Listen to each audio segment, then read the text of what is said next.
Welcome to Investing in Startups. I'm Joe Mager. One of my favorite episodes of this show is my conversation with Niki Scevak, co-founder of Blackbird Ventures. I know it's one of listeners' favorites too because it owns a show record for the highest listen-through rate.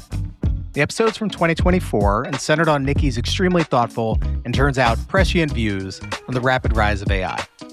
Conversations aged extremely well, and Niki, whose firm was an early investor in Canva, Airwallex, and CultureAmp, is very much someone worth listening to. He's also a great guy. Please enjoy. Niki, thanks for coming on the show. Thank you for having me.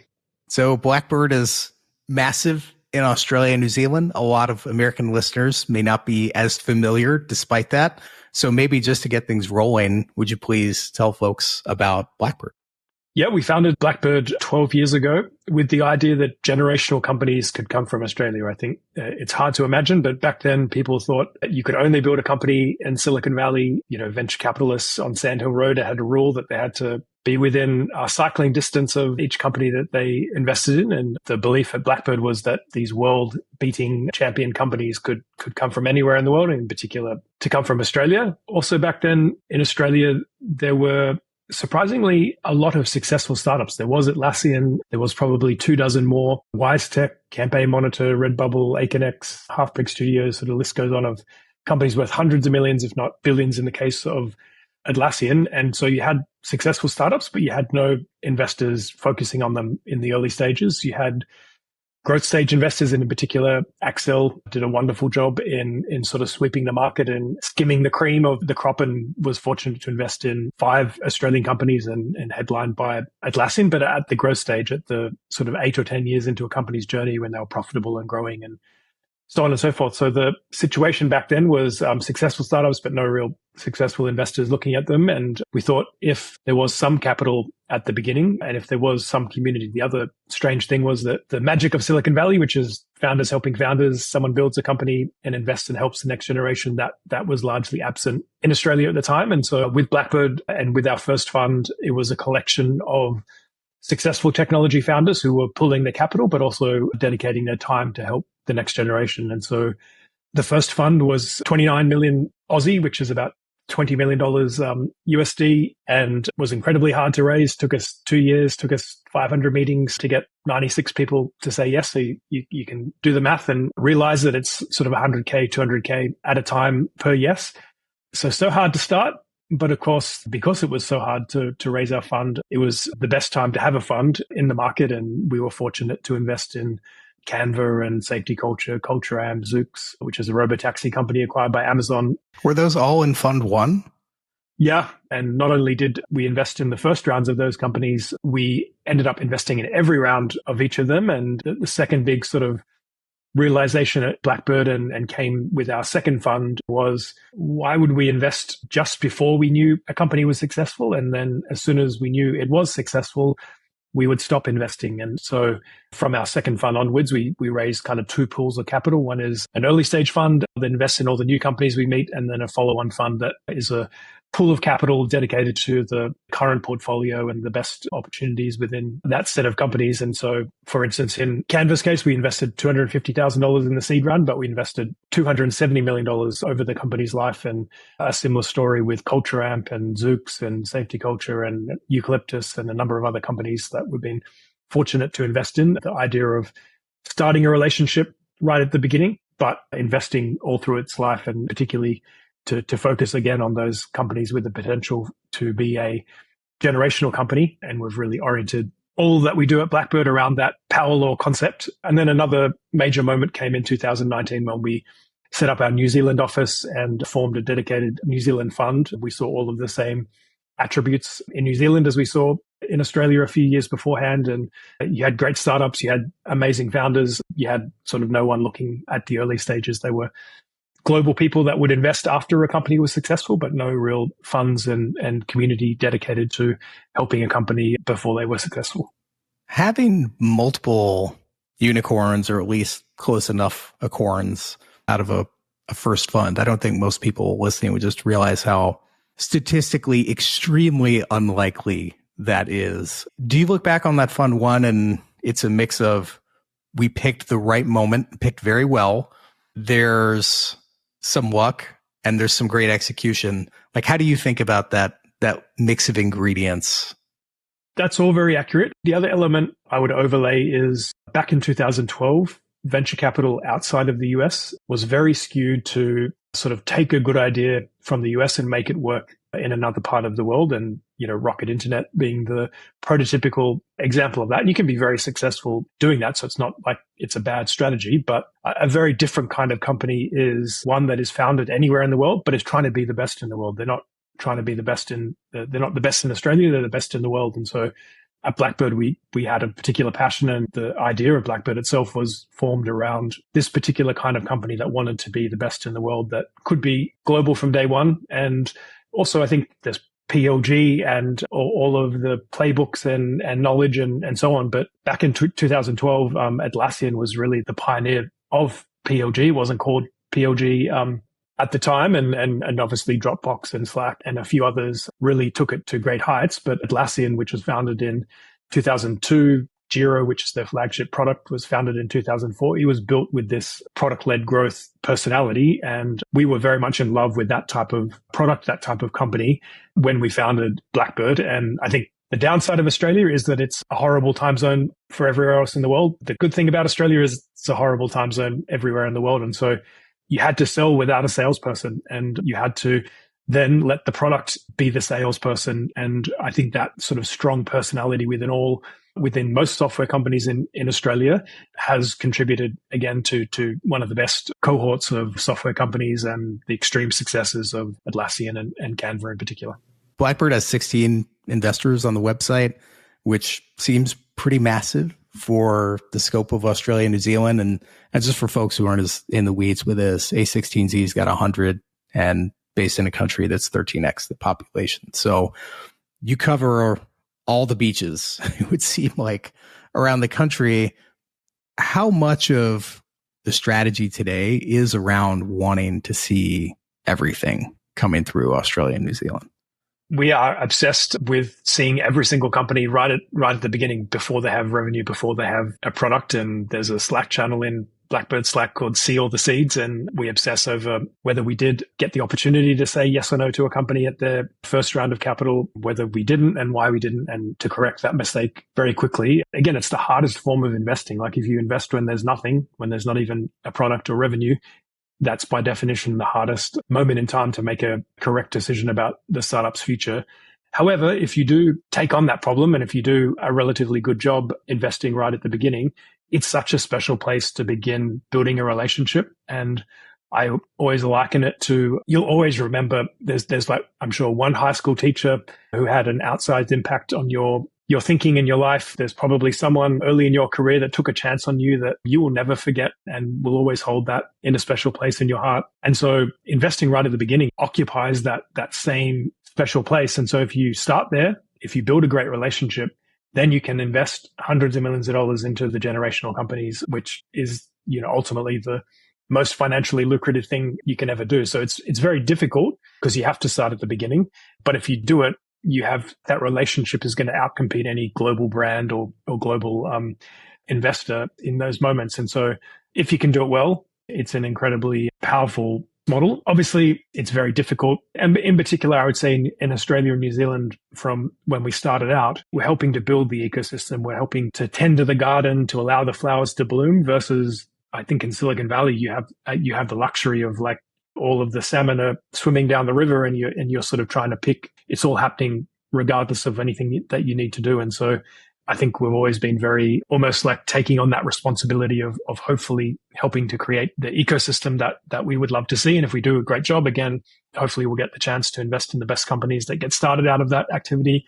And if we do, we'll get the chance to invest hundreds of millions of dollars into those ones that do succeed. Well, the humility that goes with that of getting a chance to invest with them. I won't pin you down on exactly what your win rate looks like when you're trying to get into companies, but I would assume it's extraordinarily high given the many things you bring to the table as far as background, track record, community, platform, all the things that you guys have accomplished. On the rare time where you get a thanks but no thanks from founders, what is the reason that they'll typically give you? I'll give a few sort of context remarks and then directly answer your question. In Australia, there isn't very many people dedicated to the early stages. Even now, there's a community of angels, maybe a dozen smaller funds, 4 larger funds, but it's still very uncompetitive overall. The global firms, US firms did come down to Australia and New Zealand in COVID and invest pre-seed seed, but that activity has largely retreated to the Series A and onward stage, which it was also before COVID. And also, if you invest right at the beginning, before product and before revenue, again, that's a uncompetitive stage. It's not like people love that. No traction isn't great. So again, I want to sort of emphasize uncompetitive overall. If we do get into a competitive situation, I would say it's in a pedigreed founder. And what I mean by that is, if Stripe and Coinbase and Airbnb are sort of the equivalents in the US of like, I was a product manager at Stripe and now I'm doing a startup and, lots of people are going to be interested in that person. We are seeing sort of alumni of Canva and Atlassian and newer companies like Eucalyptus and Dovetail. And so where you have pedigreed founder, you're more likely to have competition. And in those situations, it might be what I'm trying to think sort of a reason for a no. We don't tend to lose on valuation. Again, Blackbird will happily pay the highest price of people. It might be, again, it all comes down to human relationships. So in specific cases, that person might just have a stronger relationship with that other investor or have worked with them in the past. Or I think it sort of comes down to relationships. And again, at the specific case by case level, we can definitely lose out in some cases because of that. Maybe to invert the question, common debate that I've seen on Twitter and on LinkedIn lately among VCs and founders is about giving feedback to founders. And you've got different schools of thought where some VCs will try to be very transparent, sometimes at the risk of really upsetting founders. And then you'll have some VCs who somewhat cynically say, I just don't give feedback because sometimes someone will take what I said and run with it and be extremely negative and it's bad for my brand. Curious your view of feedback, how you give feedback at Blackbird and kind of how you think about it across the industry. 100% on the former. I think any highly intelligent, high performance person seeks out feedback, wants to improve every day. And so with the feedback we give, and particularly in the negative case, we try to make it very specific. So first of all, there are certain phrases that you can never say at Blackbird in terms of for a no. So you can never say, you're a bit too early, come back to us next round or something like that. That is an outlaw. Again, as we've just discussed, the job of Blackbird is to invest in the very first round before revenue, before product. So we will never, ever say it's too early. And then people are always like some version of I'm uncertain about the future, or the future is uncertain. Like that is, of course, the future is uncertain. And again, that's just a silly category of feedback. So when we have an entrepreneur pitch the team, we all fill out a sort of how much we liked it, like hell yes, yes, no, hell no, reasons why we liked it, reasons why we didn't. And so in each feedback email, the lead investor who's leading the process will actually even take raw quotes from that body of feedback and include it in the email, structure it up to say, we hate this type of customer, or we didn't believe the product was 10x better. I don't know. We thought it was a dumb idea to spend money on marketing when you've grown, I don't know, organically, or whatever the specific level of feedback. And I think if you have specific negative feedback, it actually does open the door to the future. So I think the flip side of your comment is like, oh, I want to keep in touch with the person and maybe they'll succeed. And so I want to keep my options open. But if you give them negative specific feedback can be proven or disproven. So you can sort of say, oh, I don't believe that, I don't know, certain type of customer will say yes within a 90-day sales cycle. And so if you say that, the person can come back to you and say, well, we started selling and we've got, it's flying off the shelves and people are saying yes within 14 days and the central IT department's not getting involved and it's a one-person decision and they're paying $1,000 a user a month. And so you can have specific conversations about specific feedback. And so again, the person can come back and say, hey, here's a reason for you to change your mind because you've given them specific feedback versus the general one. People don't really respect that. I don't find anyway. And then the other important thing to understand is all of the best founders are their own worst critic. And so inside of their head is a dark space of harsh feedback. And so whatever harsh feedback you think you're giving them, it's nothing compared to the harsh feedback they're giving themselves. And so again, there's almost like this relief or this joy in response to negative feedback, because the voice in their head is so much more negative than the feedback that you've given them. And again, you have to do it with a sense of empathy. You have to do it from a place of love. If you don't get that balance right, again, that can go the wrong way. But again, if you have it coming from an empathetic place, coming from a loving sense of improvement, I find that negative feedback, people love it rather than people hate it. I love that.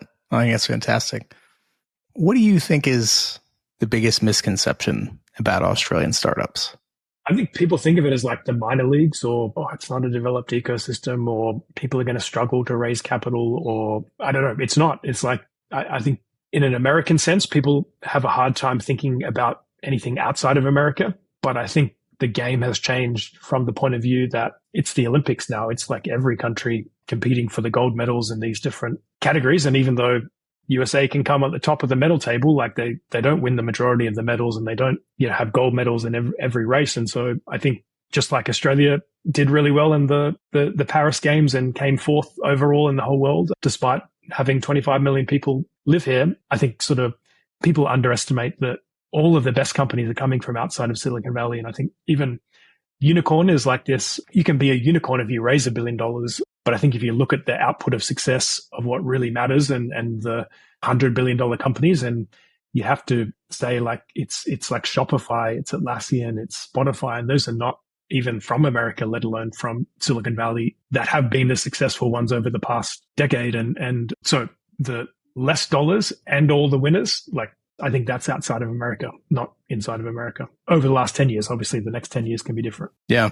I mean, I think there is just generally more of an emphasis on, to your point around capital efficiency. You didn't put it exactly that way, but I think there's a lot to that. I mean, in my time in Australia, I was there for many years and invested in growth companies in Australia and abroad. And just consistently, the companies there were still very focused with big goals and ambitions, but being a lot more thoughtful about not necessarily having artisanal bacon served to their developers every morning at breakfast. It was a lot more pragmatic about how we can take capital we have and grow at the fastest rates possible, then within reason, and having solid unit economics. I mean, looking back on Afterpay's expansion in the US, instead of going whole hog with it, they found a US venture firm to help fund part of it, essentially had a free kick, and turned out to be a pretty valuable kick. So, but I would draw that lesson to all businesses. Like if you look at the best of the best, Microsoft never needed to raise money. They did raise one venture round, but that felt like a guilt-tripped round where they were like, you need to have expertise on your board, versus like they were super, super profitable from the beginning. Google again raised a Series A from Sequoia and Kleiner, but didn't touch the $25 million, and Google was pumping out cash from day one. And so again, like all of the best tend to be these dream stories of successful from the beginning. There's no hero's journey. There's no like, oh my God, these existential moments and it's really difficult and we needed to pivot. And a lot of the successes are just successes from the start. And so I think people also memorialize difficulty, where actually if you look at the world, and mostly success was success from the start. Of course, a lot of those founders will create the hero's journey and will create these crucible moments. But on the whole, comparing it to the experience of the companies that had all of these real difficulties, it seems like just, a success from the beginning. What is your temperature with AI today? When I talk to a lot of investors, they kind of skew towards one of really excited or feeling it's overcooked. Are you one of those, somewhere in between? Super excited. Yeah. And I would summarize it as, you got the App Store moment a couple of years ago with ChatGPT and OpenAI, but now you're getting the application wave of, you'll get the Uber and the Airbnb and the DoorDash and the Instagram and the whatever mobile application rose up because of the release of the App Store. You're getting the same in business software with AI at its core. And I think AI application companies are just growing faster than any other software company that I've ever seen. We have sort of like an internal benchmarking where it's like, oh, this company is growing faster than Canva, which we were like, oh my God, that's like most amazing thing and first time in history. But then there's like 5 companies that have grown faster than Canva in our realm to, 5 million ARR, 10 million ARR. It's just insane how fast the companies are growing. And then you then ask why they're growing so fast. And I think with AI application software, you just have this extreme pricing for sort of per user per month basis. So where a traditional software company might charge $30 a seat per month, even Google Workspace, where you get Gmail and everything else for $5 a user a month, AI application software companies, some of them are charging like $300 a user a month or $1,000 a user a month. And so $1,000 versus like $30, it's like a 30x increase in per user per month pricing. And so they're perhaps signing up the same raw volume of companies and the raw volume of seats, but the price per seat is just so extremely high. And because the products are so magical, because the products unleash this burst of productivity. And then I think another underestimated quality is a lot of these products are just taking away the most hated part of a person's job. An example is doctors and AI transcription. And if you're going to see patients all through the day, and then at the end of the day, you're going to have a couple hours to go through the admin and the referral letters and the prescription notices and the health record and the health insurance processing. And so if AI can delete the last couple hours of the day, they go home earlier, they get rid of the most hated part of their day. And so the willingness to pay of that doctor is so extreme. And normally, like if a couple of years ago without AI, someone comes to us and says, hey, we're doing some software for doctors. Like that's like the worst software category ever. They never buy anything. The hospitals don't even have internet and they're going to interfere with the procurement process and HIPAA compliance. But it's like AI, knife through butter, extreme user per month pricing. It's astounding. So extremely exciting. On the flip side, you have extreme churn. So churn rates of AI application companies are way higher. Why might that be? It could be that they're charging too much and they just need to figure out the right pricing and the right willingness to pay. It could be that your first version is always the most embarrassing version. If you quickly iterate on the product and you quickly build more and more value into it, the value equals the price and churn goes down. It could be, a lot of these are starting with individual use cases. And as soon as you get someone into a team and then inviting the teammates, churn goes down. All of these things could be true. It could be just that they're experimenting. So churn rate. And then also the best traction in the world.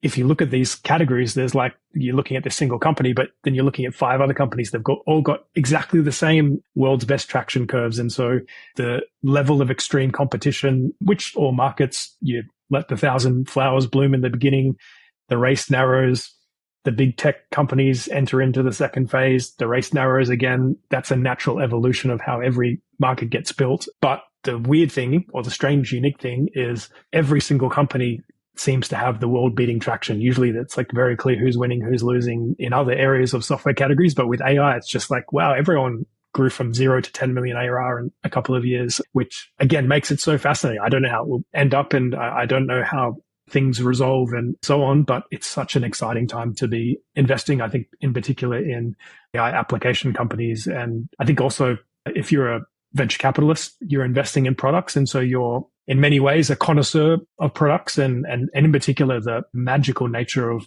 products at the moment is just such a joy to behold. So super excited again with all of those specific sort of elements of context.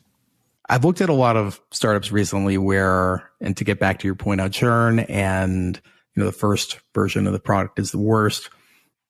It feels like the AI underpinning the product isn't quite there as far as delivering a truly mainstream experience. Like early adopters would run with the product, but as far as solving a problem for a doctor, they need something that's going to be real accurate far more than what I see from a lot of these companies today.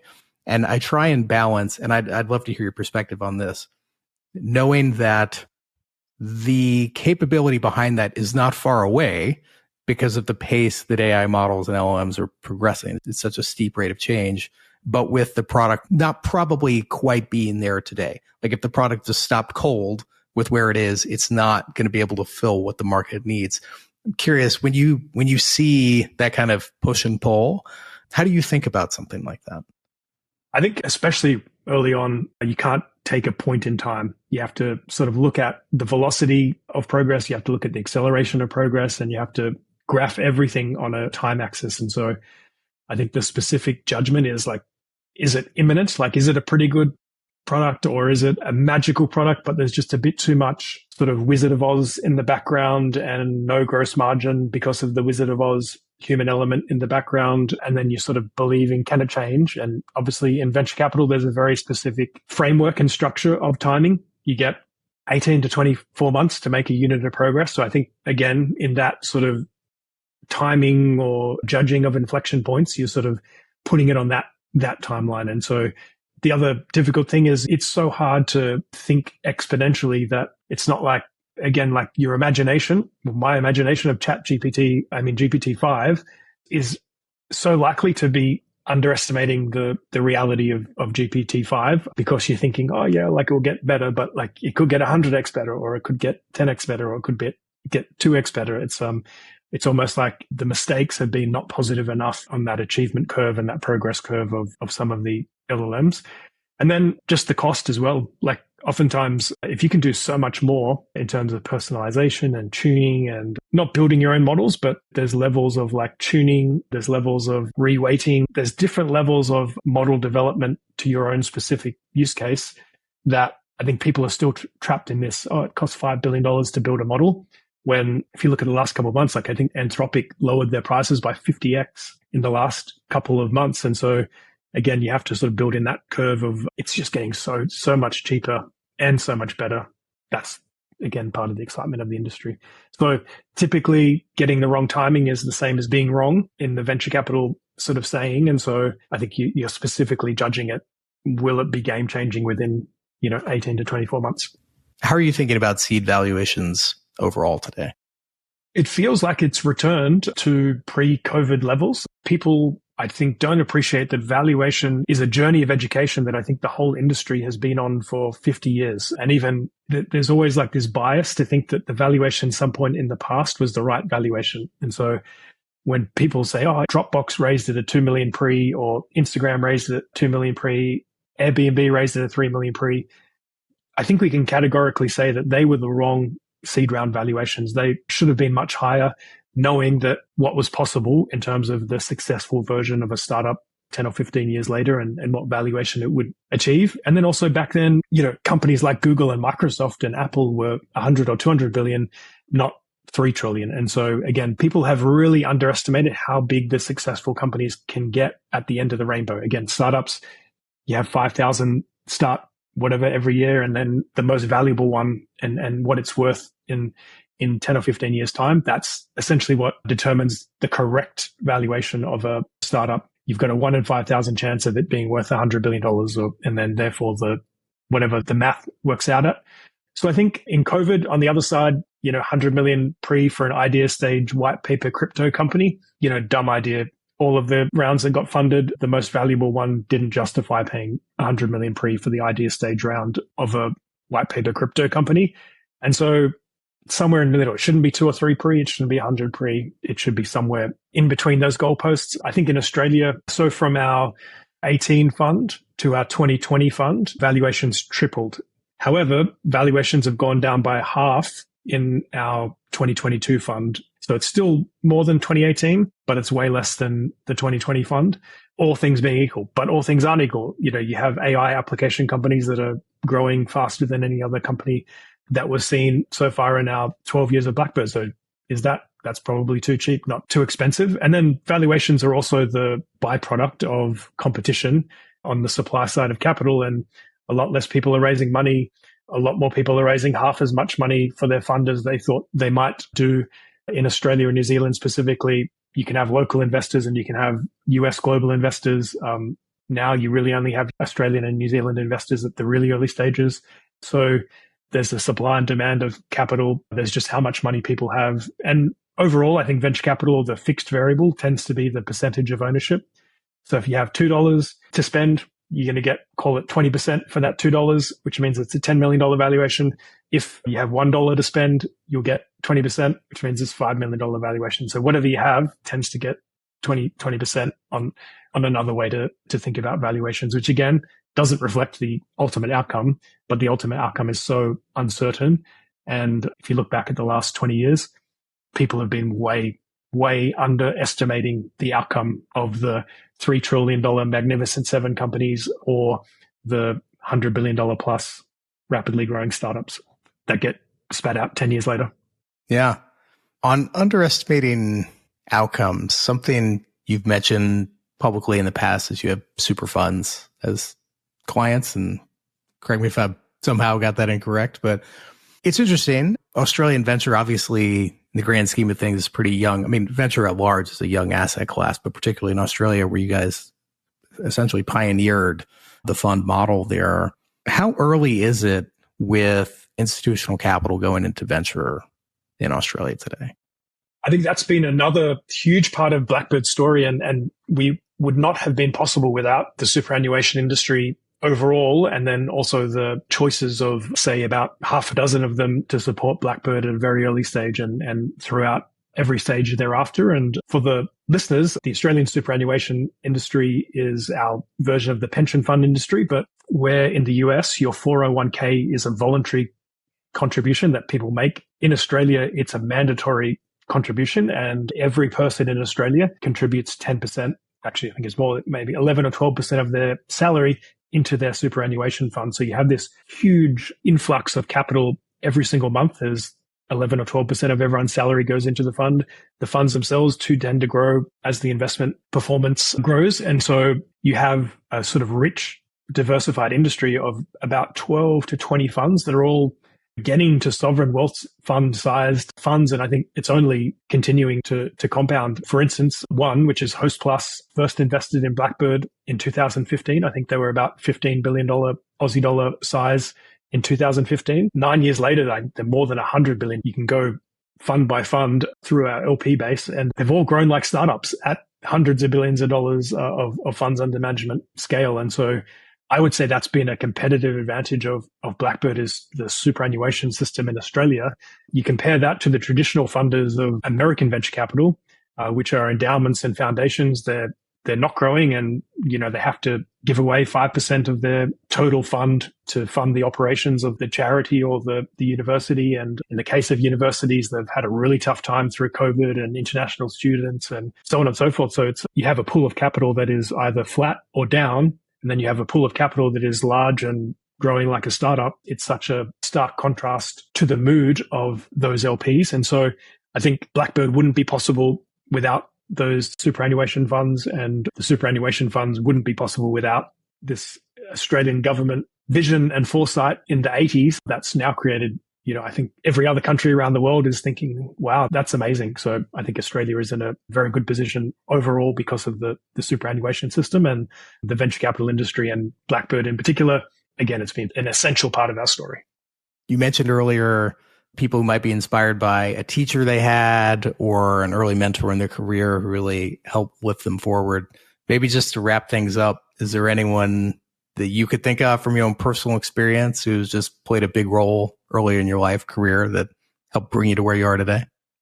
Yeah, the high school version of that is a maths teacher that I had. I would say, I was a complete nerd as a kid and loved computers and loved math. And his name was Mr. Lund. And I went from sort of being okay liking maths to taking on the most advanced maths and coming top of the class and so on and so forth. So I think, again, that unlock, you never forget it. And in my career, I would say I've been very fortunate to be born in the same year as Mike Cannon-Brookes, who went to university in the same course in the same school. And so we got to know each other, roommates, friends, and he's been obviously an incredible mentor, as inspiration as he's built Atlassian, personal supporter through his investments in our funds and Blackbird itself. And so the lottery of life, I'd say, to be able to grow up alongside him has also been, that special person for me. Awesome. Well, that's great. Niki, this has been a really fun conversation. I'd love to learn more about what you're building, where you've been, and you guys have been just a fantastic success story. So thanks for coming on and sharing a lot of the lessons and insights. Thanks for having me. Thanks for listening to the show. If you're enjoying it so far, please tell a friend or give the show a 5-star rating. It helps.